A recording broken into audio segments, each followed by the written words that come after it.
আজকে যে সত্যি ঘটনাটা শোনাবো সেটা মধ্যপ্রদেশের ছতরপুর ডিস্ট্রিক্টের লোকনাথপুর বলে একটা এলাকা, সেখানকার একটা ঘটনা।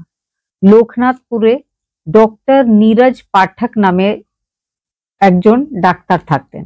দুতলা বাড়ি ছিল তার। তার স্ত্রী ছিল মমতা পাঠক। সে একটা সরকারি কলেজের কেমিস্ট্রি লেকচারার।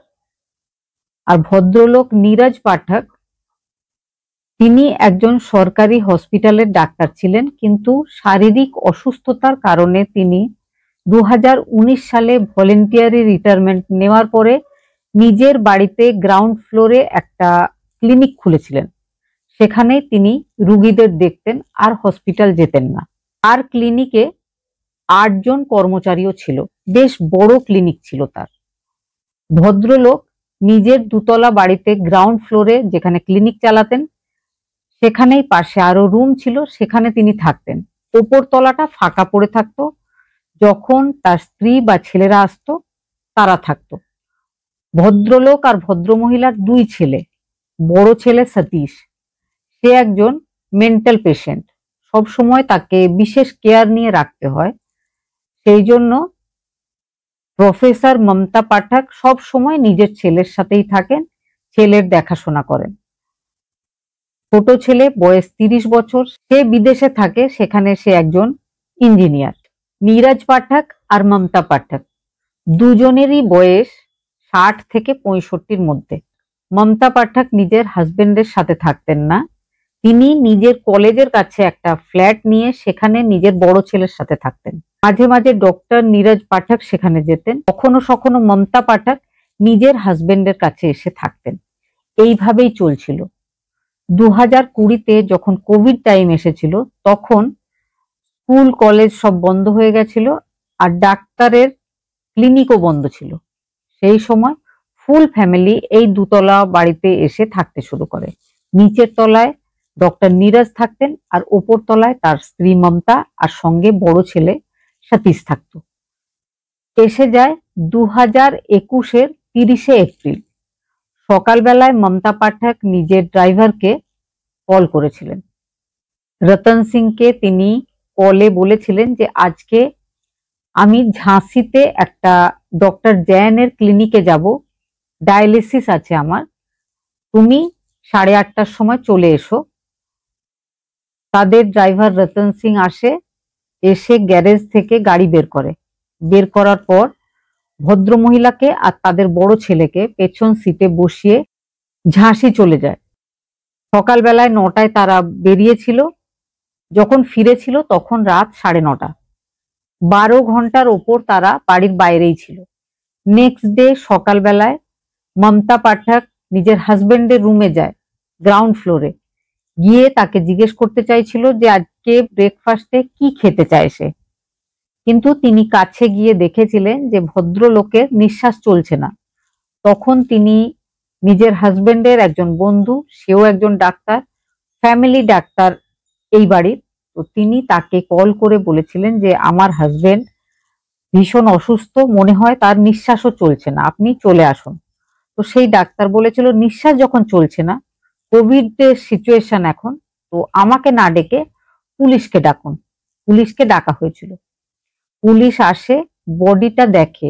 বডিটা দেখে পুলিশের প্রথম দেখাতেই মনে হয়েছিল যে ভদ্রমহিলা এখন জানতে পেরেছে যে ভদ্রলোক মারা গেছে, তবে এক্ষুনি মারা যায়নি। বডিটা দেখেই বোঝা যাচ্ছিল যে ভদ্রলোক অনেকক্ষণ আগে মারা গেছে। বডিটাকে ফরেন্সিক ল্যাবে পাঠিয়ে দেওয়া হয় আর বডির আশেপাশে সার্চ করে দেখা হয়। ভদ্রমহিলা কিন্তু পুলিশ টিমকে বলেছিলেন যে ভদ্রলোকের নাকি কোভিড হয়েছিল, তাই তিনি নিজেকে নিচের তলায় একা একা আলাদা করে রেখেছিলেন। ডক্টর নীরজের রুমে একটা এক্সটেনশন কর্ড পাওয়া গেছিল। তার স্ত্রীকে জিজ্ঞেস করা হয় যে ডক্টর এই এক্সটেনশন কর্ডটা নিয়ে কি করতেন। তো ভদ্রমহিলা বলেন যে তারটা সবসময় তার ঘরেই থাকে। তার বাড়ি সার্চ করতে করতে রান্নাঘরে একটা ওষুধের পাতা দেখা যায়, যাতে 6খানা ওষুধ কাটা অবস্থায় ছিল। 10টা ওষুধের পাতা, কিন্তু বোঝা যায় যে 6খানা ওষুধ কেটে নেওয়া হয়েছে।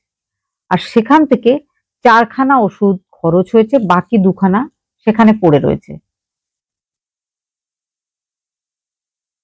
মমতা পাঠককে জিজ্ঞেস করা হয় যে এই ওষুধটা কিচেনে কেন?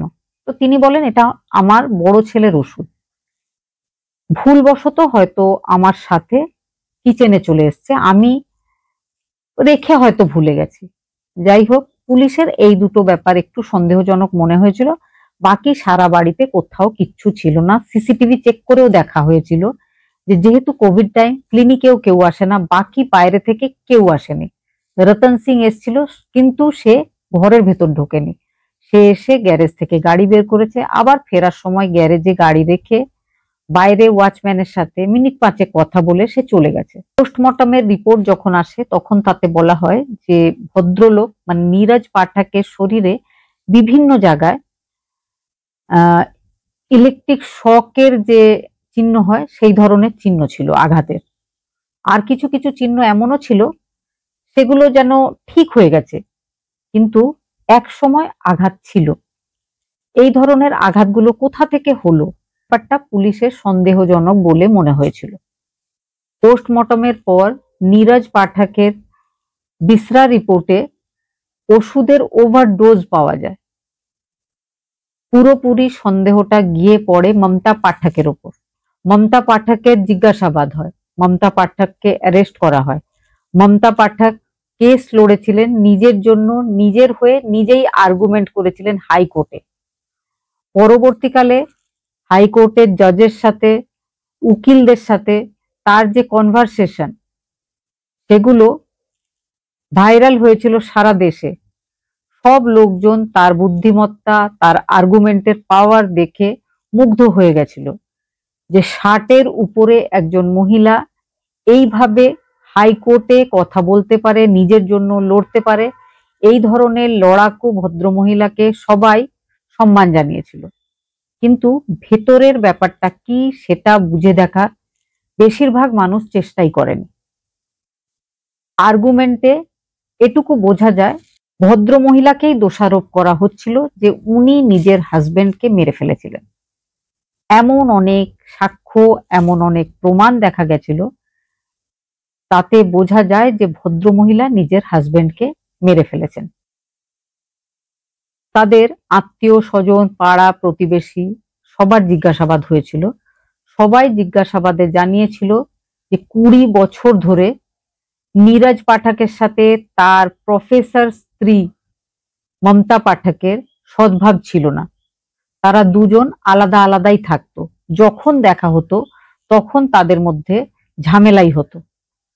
মমতা পাঠক যখন নীরজ পাঠকের সঙ্গে এসে থাকতে শুরু করেছিলেন সেই সময় 2020 জানুয়ারি মাসে নিজের হাজবেন্ডের নামে পুলিশ স্টেশনে গিয়ে কমপ্লেন করেছিলেন। সেই কমপ্লেনে তিনি লিখেছিলেন যে তার হাজবেন্ড প্রত্যেকদিন তাকে ঘুমের ওষুধ বা ইনজেকশন দেয়, দেওয়ার পরে নিজে কোথাও একটা চলে যায়। পুলিশ ডক্টর নীরজ পাঠককে অ্যারেস্টও করেছিল। তারপরে হয়েছিল তার জিজ্ঞাসাবাদ। জিজ্ঞাসাবাদে নীরজ পাঠক পুলিশকে বলেছিলেন যে তিনি একজন ডক্টর, তার স্ত্রী একটু অসুস্থ, তার ঘুম আসে না, কিভাবে তার ঘুম আসানো যায় সেই চেষ্টায় তিনি একটা রাইট ডোজের ইনজেকশন বা ওষুধ মাঝে মাঝে নিজের স্ত্রীকে দিয়েই থাকেন যাতে তার স্ত্রীর শরীর ভালো থাকে, তাছাড়া আর কোনো ক্ষতি হবে না তার শরীরে। ব্যাপারগুলো জানার পরে পুলিশ টিমের বিশ্বাসযোগ্য বলে মনে হয় ছেড়ে দেওয়া হয় ডক্টর নীরজ পাঠককে। পরের দিন এসে তার স্ত্রী থানা থেকে নিজের এফআইআরটা ফিরিয়ে নিয়েছিল।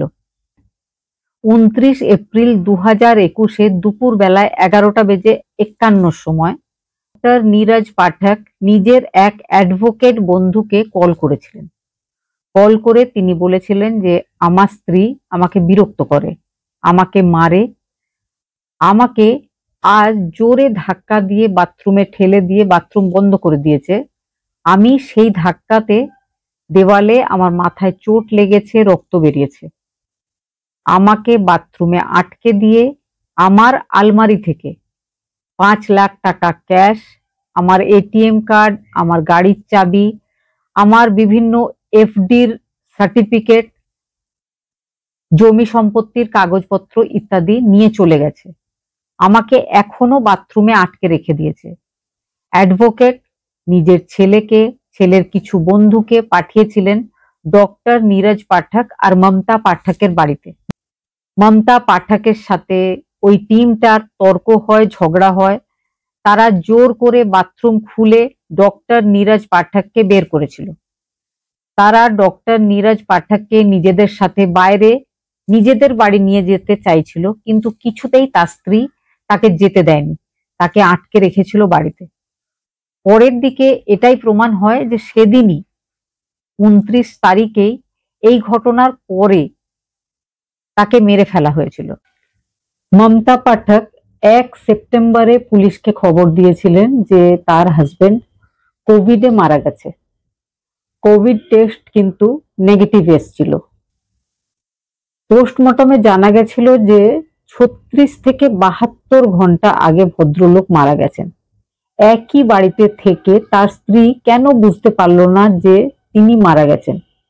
এই কথা তাকে যখন জিজ্ঞেস করা হয়, তিনি তখন বলেছিলেন যে 29 তারিখে রাত্রেবেলায় আমি আমার হাজবেন্ডের রুমে গেছিলাম কি খাবে জিজ্ঞেস করতে, কিন্তু দেখেছিলাম তিনি ঘুমিয়ে গেছেন, তাই আমি আর ডিস্টার্ব করিনি। 30 তারিখে আমি সকালবেলায় নিজের ড্রাইভারের সাথে বেরিয়ে গেছিলাম নিজের ডায়ালিসিস করতে।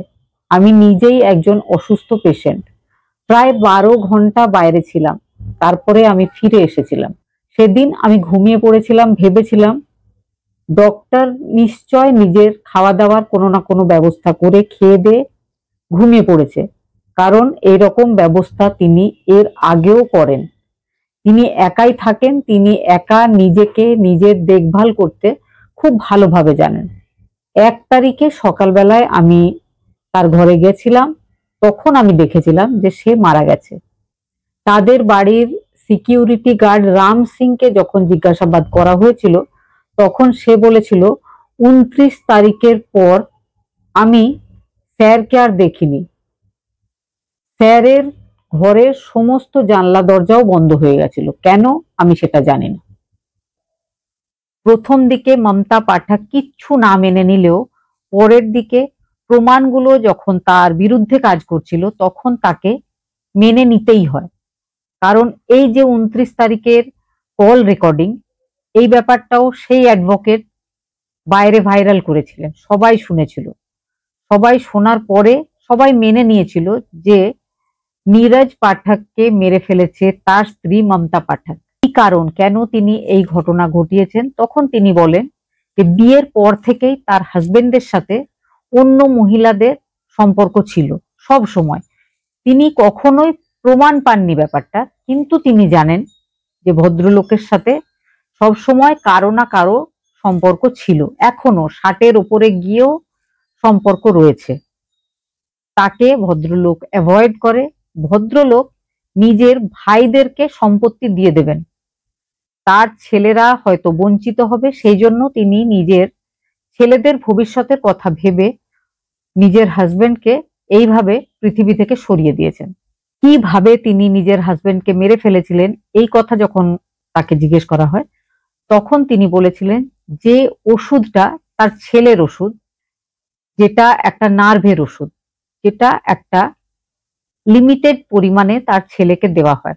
তিনি যেহেতু একজন কেমিস্ট্রি স্টুডেন্ট, তিনি বিভিন্ন ওষুধের যে কম্পোজিশন, তাদের কি কাজ, সেটা ওভারডোজ খেলে কি কি হতে পারে তার খুব ভালোভাবে জানা ছিল। সেই জন্য তিনি ঠিক করেছিলেন যে তিনি নিজের হাজবেন্ডকে নিজের ছেলের ওষুধের ওভারডোজ দেবেন। সেই জন্য তিনি নিজের ছেলের ঘর থেকে ওষুধটাকে কিচেনে নিয়ে এসেছিলেন। নিয়ে আসার পরে ভদ্রলোকের খাবারে 4খানা ট্যাবলেট মিশিয়ে দিয়েছিলেন। স্ত্রীর দেওয়া খাবার খেয়ে নীরজ পাঠক গভীর ঘুমে আচ্ছন্ন হয়ে যান। তখন ভদ্রমহিলা একটা এক্সটেনশন কর্ড নিয়ে গিয়ে তার থেকে বারবার নিজের হাজবেন্ডের শরীরে ইলেকট্রিক শক দেওয়ার ব্যবস্থা করেছিলেন, যাতে কোনোভাবে নীরজ পাঠক বেঁচে না থেকে যায়। পরে তিনি বলেছেন তিনি এটাও জানতেন শরীরে যদি কোনো ওভারডোজ ওষুধ যায়, 2-3 দিন কেটে যাওয়ার পরে যদি পোস্টমর্টম হয়, তাহলে নাকি পোস্টমর্টমে এই ওষুধটার কোনো অস্তিত্ব ছিল পেটের মধ্যে সেটা বোঝাই যায় না। সেই জন্য তিনি এই ঘটনা ২৯ তারিখে ঘটিয়ে চুপচাপ ২৯ তারিখটা কাটিয়ে দিয়েছেন। ৩০ তারিখ তিনি ডায়ালিসিসের নাম করে বেরিয়ে পড়েছেন। ১ তারিখে তিনি সবাইকে জানিয়েছেন যে তার হাজবেন্ড মারা গেছে। আরো একটা ব্যাপার, যেদিন তিনি ডায়ালিসিস করতে গেছিলেন সেই দিনের ব্যাপারে যখন তার ড্রাইভার রতন সিংকে জিজ্ঞেস করা হয়, তখন সে বলেছিল যে ঘটনার দিন ৯টার সময় ছেলে আর ছেলের মাকে তিনি নিয়ে বেরিয়েছিলেন। তখন তার মমতা ম্যাডাম বলেছিল যে প্রথমে আমার মায়ের বাড়ি চলো। রতন সিং সেখানে নিয়ে গেছিল। সেখানে একটা ব্যাগ তিনি নিজের মাকে দিয়েছিলেন। দেওয়ার পরে সেখান থেকে ডক্টর জৈনের ক্লিনিকে যাওয়ার জন্য ঝাঁসি চলে গেছিলেন। কিন্তু রতন সিং এর খুব অবাক লেগেছিল, ঝাঁসিতে যাওয়ার পরে যে ক্লিনিকটাতে তিনি যাবেন সেই ক্লিনিকের কোনো অ্যাড্রেস তার কাছে ছিল না। ৪-৫ ঘন্টা তিনি ঘুরে ঘুরে ক্লিনিকটা খুঁজছিলেন। ক্লিনিকটা যখন খুঁজে পাওয়া যায়নি তখন অন্য আরো একটা ডাক্তারের কাছে যাওয়া হয়। বলা হয় যে আমরা ডায়ালিসিস করাতে চাই। তখন তিনি বলেছিলেন যে আগে আপনার কোভিড এর টেস্ট করতে হবে, সেটার রিপোর্ট আসবে ৩-৪ ঘন্টা পরে, তারপরেই আমি আপনার ডায়ালিসিস করতে পারবো। স্যাম্পল দেওয়া হয় টেস্ট করার জন্য, টেস্টের রিপোর্ট আসতে ৩-৪ ঘন্টা লাগবে সেখান থেকে বলে। আবার ৩-৪ ঘন্টা গাড়ি নিয়ে মা, ছেলে আর ড্রাইভার রতন সিং ঘোরাঘুরি করে। পরবর্তীকালে তাদের কিন্তু সেদিন ডায়ালিসিস হয়নি, অনেক সময় কেটে গেছিল। রতন সিং ফিরিয়ে তাদেরকে বাড়ি নিয়ে আসে। রতন সিং প্রথম দিকে বলেছিল যে তার ম্যাডাম তাকে বলেছিল যে রতন সিং, আমি একটা বড় ভুল করে ফেলেছি, এরকম আমার করা উচিত ছিল না, ডাক্তারকে ডাকতে হতো। রতন সিং জিজ্ঞেস করে যে কি ভুল ম্যাডাম? ম্যাডাম তারপরে আর কিছু কথা বাড়ায়নি, রতন সিং বাড়ি ফিরে এসেছিল। পরবর্তীকালে যখন রতন সিং এর কাছে এই ব্যাপারে জানতে চাওয়া হয়, তো সে নিজের বয়ান বদল করেছিল। সে বলেছিল তার ম্যাডাম এই ধরনের কোনো কথা বলেনি। রতন সিং কিন্তু নিজের ম্যাডামের বিরুদ্ধে সাক্ষী দিতে চাইছিল না। শেষ রক্ষা কিন্তু হয়নি। সমস্ত আর্গুমেন্ট শোনার পরে, দেখার পরে এটাই বোঝা যায় যে মমতা পাঠক সন্দেহের বশবর্তী হয়ে নিজের হাজবেন্ডকে ভুল ওষুধের ওভারডোজ দিয়ে মেরে ফেলেছিলেন। মৃত্যুটাকে নিশ্চিত করার জন্য খালি ওয়্যার দিয়ে ইলেকট্রিক শক দিয়েছিলেন। আগেও তিনি এমন করতেন। তার আত্মীয়রা বলেছিল যে তিনি ডক্টর নীরজকে ৩ দিন ৪ দিন খাবার দিতেন না, ডক্টর নীরজের ওপর হাত তুলতেন। 84-এ তাদের বিয়ে হয়েছিল। তারপর থেকে তিনি নিজের হাজবেন্ডকে সন্দেহ করেছেন। কোনো না কোনো মহিলার সাথে তার নাম জুড়ে দিয়ে সন্দেহ করেছেন সারা জীবন, কিন্তু কখনোই এই সন্দেহের কারণ হিসাবে কোনো প্রমাণ তিনি দিতে পারেননি, কিন্তু সন্দেহ করে গেছেন। ডক্টর নীরজ বিরক্ত হয়ে বারবার চাইতেন ডিভোর্স নিতে, কিন্তু ভদ্র মহিলা তাকে ডিভোর্স না দিয়ে বাধ্য করেছিল একসাথে থাকতে। নীরজ পাঠক আলাদা থাকতে চাইতেন, ভদ্র মহিলা তাকে আলাদা থাকতে দিতে চাইতেন না। তাদের ২ তলা বাড়ি, আগেই বলেছি। ফার্স্ট ফ্লোরেও একটা কিচেন ছিল, উপরের তলাতেও একটা কিচেন ছিল। ডক্টর নীরজ পাঠক চাইতেন যে নিজের ফ্লোরে তিনি নিজের খাবার দাবারের ব্যবস্থা করে নেবেন, কিন্তু তার স্ত্রী গ্রাউন্ড ফ্লোরের রান্নাঘরে তালা দিয়ে রাখত। কেন?